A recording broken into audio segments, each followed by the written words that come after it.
Hello friends, कैसे हैं आप सब। आई होप आप सब अच्छे होंगे।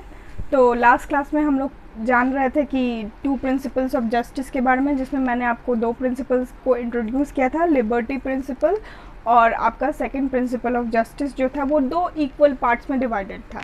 तो पहला जो है वो जो है आपका था इक्वल अपॉर्चुनिटी प्रिंसिपल और सेकंड था डिफरेंस प्रिंसिपल।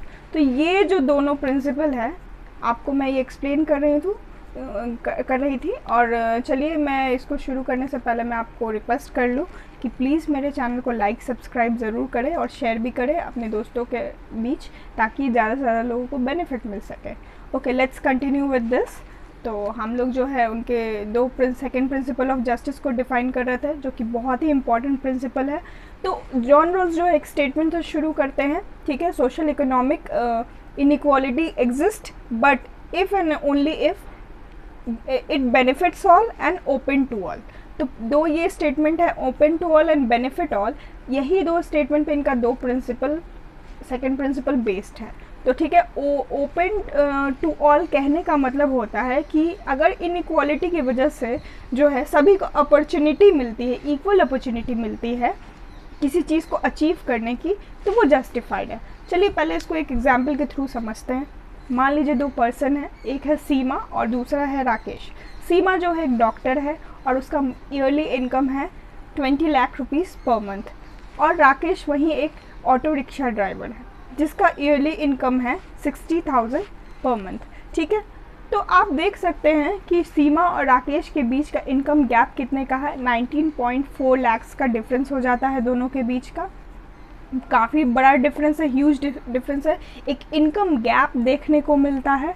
ठीक है, अगर हम रॉल्स से पूछें कि ये डिफरेंस होते हुए भी कैसे वो मतलब कैसे इसको हम लोग इस इनइक्वालिटी को हम कैसे जस्टिफाई कर सके, तो रॉल्स इसका जवाब देंगे कि ये जो इनइक्वालिटी है इसके वजह से हम इक्वल अपॉर्चुनिटी लोगों को प्रोवाइड कर सकते हैं। ठीक है, तो अगर इक्वल अपॉर्चुनिटी कैसे, क्योंकि हम लोग जानते हैं कि बहुत सारे हिंडरिंग रीज़न हो सकते हैं, कि हो सकता है कि जो राकेश है वो ऑटो रिक्शा ड्राइवर इस वजह से है क्योंकि उसका फिनेंशियल कंडीशन ख़राब हो और उसको मौका नहीं मिल पाया हो, तो या फिर कुछ गवर्नमेंट की ऐसी स्कीम हो जिसकी वजह से वो उसको मतलब डॉक्टर बनने से प्रोहिबिट करता हो, या बहुत सारे रीज़न हो सकते हैं। तो कहने का मतलब जो है वो इनइक्वालिटीज़ हिंडर भी कर सकती है, हिंडरिंग मतलब आउटसाइड रीज़न की वजह से भी इनइक्वालिटी को जस्टिफाई कैसे किया जाए। तो रॉल्स का कहना है कि सोसाइटी में हम लोग तीन तरह से इनइक्वालिटी को पाते हैं। ठीक है, पहला जो इनइक्वालिटी का स्तर होता है वो लीगल इनइक्वालिटी होता है। लीगल यानी कि बाय लॉ अगर किसी को अनइक्वल ट्रीटमेंट मिलता हो तो वो लीगल इनइक्वालिटी में आ जाता है। अगर कोई ऐसा नियम बना दिया जाए सोसाइटी में जिसकी वजह से एक ऑटो रिक्शा ड्राइवर को हिंड्रेंस होता हो, वो मतलब वो डॉक्टर नहीं बन सकता, ऐसा लॉ की कोई भी ऑटो रिक्शा ड्राइवर जो है वो डॉक्टर नहीं बन सकता। ठीक है, तो ये हो गया लीगल इनइक्वालिटी। दूसरा हो सकता है इनइक्वालिटी का टाइप बर्थ स्टेटस। तो बर्थ स्टेटस की वजह से अगर किसी का मतलब इनइक्वालिटी झेलना पड़े तो वो भी एक तरह का इनइक्वालिटी हो जाता है। जैसे कि फैमिली बैकग्राउंड की वजह से हो सकता है कि वो बहुत ही डिप्राइव सेक्शन से बिलोंग करता हो, या फिर वो कोई मतलब वो अच्छे फाइनेंशियल स्टेटस का नहीं हो वो बंदा, तो हो सकता है कि वो हो गया बर्थ स्टेटस की वजह से इनइक्वालिटी। ठीक है, तीसरा टाइप ऑफ इनइक्वालिटी जो हो गया आपका मतलब एफर्ट्स और टैलेंट का। ठीक है, एफर्ट्स और टैलेंट का एग्जाम्पल मैंने लिया था राकेश और सीमा का। तो लीगल इनइक्वालिटी में अगर राकेश और सीमा के साथ इनइक्वालिटी कब हो सकता है, लीगल इनइक्वालिटी अगर गवर्नमेंट ये बना दे कि ऑटो रिक्शा ड्राइवर्स जो है वो डॉक्टर नहीं बन सकते हैं और बाकी लोग बन सकते हैं। तो सीमा को यहाँ पे मौका मिल गया डॉक्टर बनने का, राकेश को नहीं मिल पाया। दूसरा हो गया बर्थ स्टेटस की वजह से। हो सकता है कि जो राकेश की फैमिली कंडीशन है, बैकग्राउंड है, वो बहुत ही ख़राब हो और सीमा की बैकग्राउंड अच्छी हो, उसके पेरेंट्स पढ़े लिखे हो, सपोर्टिंग हो, केयरिंग हो, उसको जितना एक्सपेंसिव स्कूलिंग मिला हो, और राकेश जो है बेचारा हो सकता है उसने पढ़ाई लिखाई नहीं करी हो, या फिर पुअर उसको स्कूलिंग मिली हो, गवर्नमेंट स्कूल्स जहाँ पे अच्छे से पढ़ाई नहीं होती हो, ऐसा कोई स्टेटस ऐसा जगह मिल गया है। फिर प्लस उसके बहुत सारे भाई बहन हो जिसकी वजह से सारे पैसे जो है उसे अर्न करना पड़ता हो और जो पैसे आते होंगे वो उनके पालने पोसने में उसमें खर्च हो जाते हों, ठीक है। तो ये कारण हो सकता है राकेश के डॉक्टर नहीं बनने का। और तीसरा जो है एफ़र्ट या टैलेंट की वजह से हो सकता हो कि राकेश जो है उतना टैलेंटेड नहीं हो और सीमा बहुत टैलेंटेड हो, पढ़ने में उसने मन लगा के पढ़ाई करी हो, राकेश पढ़ाई से भागता हो, ठीक है। तो इस 3 तरह से इनइक्वालिटी एग्जिस्ट कर सकता है सोसाइटी में। तो रॉल्स कहते हैं जो पहला 2 टाइप का इनइक्वालिटी है, अगर वो किसी सोसाइटी में एग्जिस्ट करता है तो वो बिल्कुल बहुत ही बेहद ही गलत है, ठीक है। अगर किसी सोसाइटी में ये 2 तरह का जो इनइक्वालिटी एग्जिस्ट कर रहा है तो वो सोसाइटी गलत रास्ते पे चल रही है, ठीक है। लीगल इनइक्वालिटी और बर्थ स्टेटस की वजह से अगर इनइक्वालिटी है समाज में तो ये गलत है, ठीक है। लेकिन क्वेश्चन उठता है कि मतलब कि जो गरीब है, जो इस तरह से प्रॉब्लम में है, ठीक है, तो ऐसा होता है कि फैमिली बैकग्राउंड किसी को बहुत ही कुछ झेलना पड़ता हो। और सीमा मान लेते हैं, राकेश और सीमा के केस में जैसे ही कि राकेश एक पुअर फैमिली से बिलोंग करता है, वो कैसे एक्सपेंसिव स्कूलिंग अफोर्ड कर सकता है, ठीक है। तो कैसे उसके साथ ऐसा हो सकता है, तो वो कैसे उस चीज़ को ये करेगा, मतलब उसको फुलफ़िल करेगा।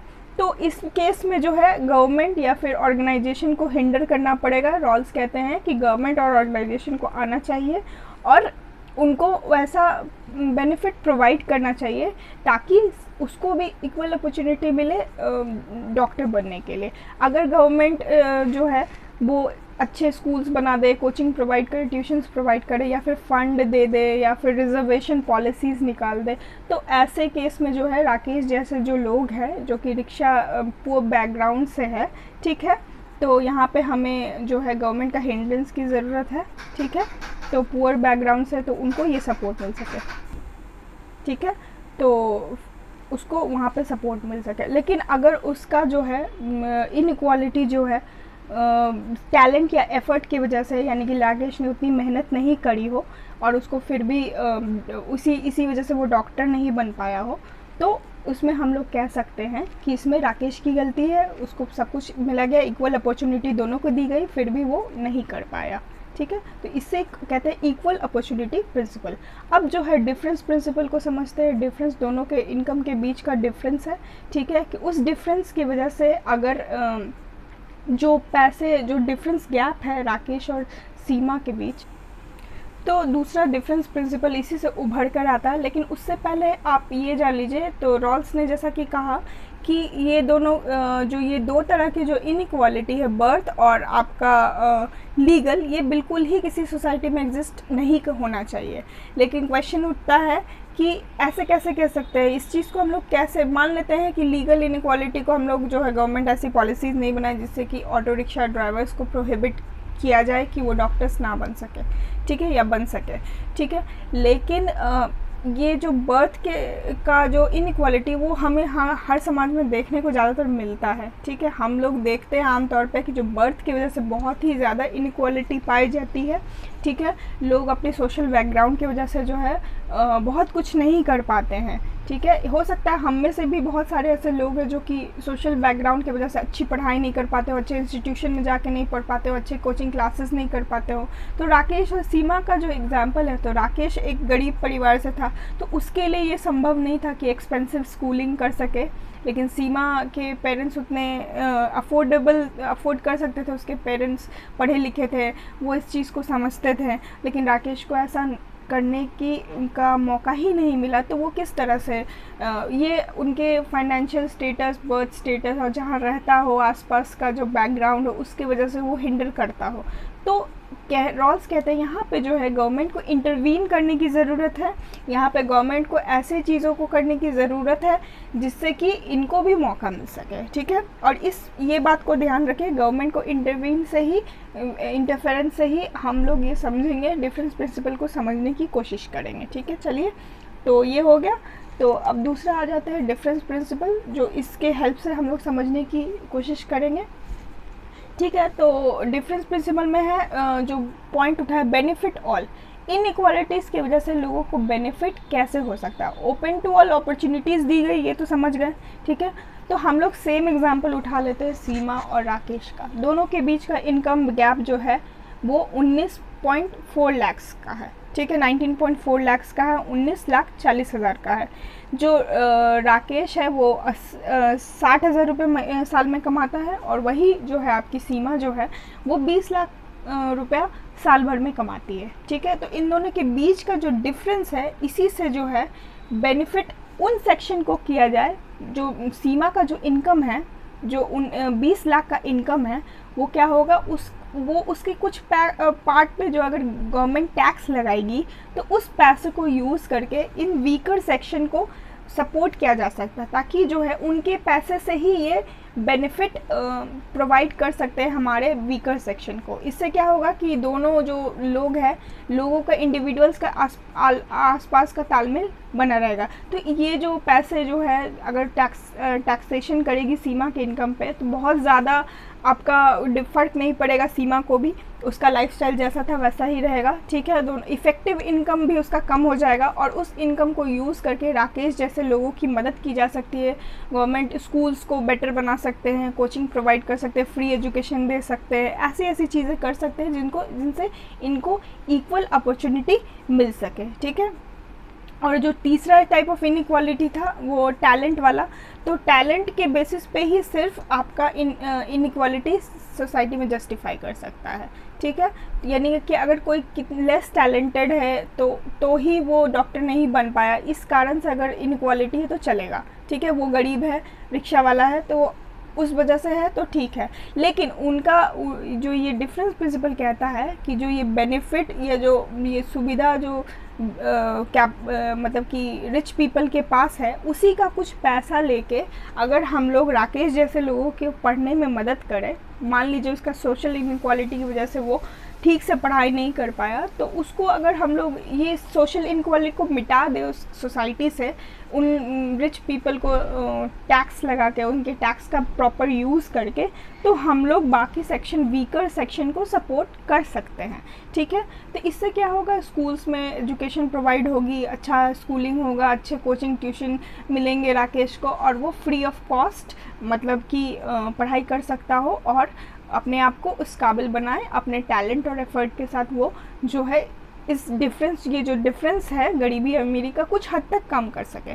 ठीक है, तो इससे होगा कि सीमा को कोई फ़र्क नहीं पड़ रहा है, उसका इतना इनकम है तो ज़्यादा कुछ फ़र्क नहीं पड़ रहा है, और उसके इनकम से जो है उसके जो वीकर सेक्शन उसको भी फ़ायदा हो रहा है। उससे क्या होगा, उनका लिविंग स्टैंडर्ड थोड़ा इम्प्रूव होगा राकेश का, और उनको मौका भी मिलेगा कि इक्वल अपॉर्चुनिटी भी मिलेगी, ताकि उनको बेनिफिट भी हो सकेगा इस चीज़ का।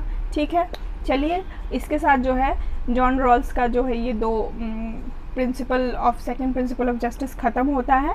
साथ में हम लोग कंक्लूड कर सकते हैं इसको। कंक्लूजन के तौर पे हम लोग देखें तो रॉल्स जो है इगलिटेरियनिज्म को मानते हैं। इगलिटेरियनिज्म का कहने का मतलब समानाधिकारवादी है वो। ठीक है, समान अधिकारवादी है रॉल्स, और उनका अप्रोच ऐसा ही है। रॉल्स का थ्योरी जो है वेलफेयर ऑफ द स्टेट को जस्टिफाई करता है, मतलब वो मानते हैं कि सभी का सभी वो कैपिटलिस्ट सोच के होते हुए भी सभी के समान अधिकार की बात करते हैं। साथ ही साथ जो है वो स्टेट के वेलफेयर को प्रमोट करते हैं, साथ ही साथ वो टैक्सेशन को सपोर्ट करते हैं। टैक्स सिस्टम होना चाहिए सोसाइटी में, और एक डिस्ट्रीब्यूटिव, इस टैक्सेशन प्रिंसिपल का कहने का मतलब एक डिस्ट्रीब्यूटिव प्रिंसिपल को फॉलो करते हैं। जो भी समाज में पैसे हैं, टैक्स है, उसको डिस्ट्रीब्यूट करना चाहिए। ठीक है, और ये कैपिटलिज्म को ज़रूरी मानते हैं। अगर कैपिटलिज्म नहीं होगा तो ऊपर वर्ग के लोग, नीचे वर्ग के लोग का बेनिफिट उसी के थ्रू होगा। जो रिच पीपल है उनके पैसे को यूज़ करके हम लोग वीकर सेक्शन का उत्थान कर सकते हैं। ये बिल्कुल थोड़ा बहुत गांधी जी के सर्वोदय का सिद्धांत की तरह है। ठीक है, हम लोग इसको अगर कनेक्ट करके देखें तो ठीक है। तो और उनका जो स्टेटमेंट है, दो स्टेटमेंट बहुत ही फेमस है कि जस्टिस एज फेयरनेस, ये स्लोगन जो है क्वेश्चन में आता है, अक्सर आता है। ये किनके द्वारा है तो आप फट से आंसर कर देंगे, ये जॉन रॉल्स के द्वारा है। ठीक है, और उनका मानना है जो लीस्ट एडवांटेज्ड है, यानी जो सबसे निम्न स्तर के लोग जिनको फ़ायदा पहुंचाया जाए जिस प्रिंसिपल से, वो जॉन रॉल्स के प्रिंसिपल ऑफ जस्टिस में डिफाइन होता है। और वो जो है प्रिंसिपल ऑफ जस्टिस को ऑर्डर ऑफ प्रायोरिटी मानते हैं। जैसे कहते हैं, पूछते हैं कौन सा प्रिंसिपल पहले आएगा, लिबर्टी प्रिंसिपल पहले आना चाहिए, डिफरेंस प्रिंसिपल पहले आना चाहिए, या फिर आपका क्या बोलते हैं, अपॉर्चुनिटी, इक्वल अपॉर्चुनिटी प्रिंसिपल आना चाहिए। तो ये जो है जॉन रॉल्स बोलते हैं ये सीरीज़ बाय होना चाहिए। पहले तो लिबर्टी होना चाहिए स्टेट में, फिर इक्वल अपॉर्चुनिटी होना चाहिए, फिर उस इक्वल अपॉर्चुनिटी अगर कोई इनइक्वालिटी एग्जिस्ट करती है तो इनइक्वालिटी को ऐसा होना चाहिए जो कि सभी को बेनिफिट कर सके। चलिए इसी के साथ जॉन रॉल्स का ये स्टेटमेंट ख़त्म होता है। थैंक यू वेरी मच और मेरा वीडियो देखने के लिए, और प्लीज़ लोगों के बीच शेयर करें। आगे मैं और नेक्स्ट क्लास में कुछ और डील करूँगी। आई होप आपको ये वीडियो अच्छा लगा।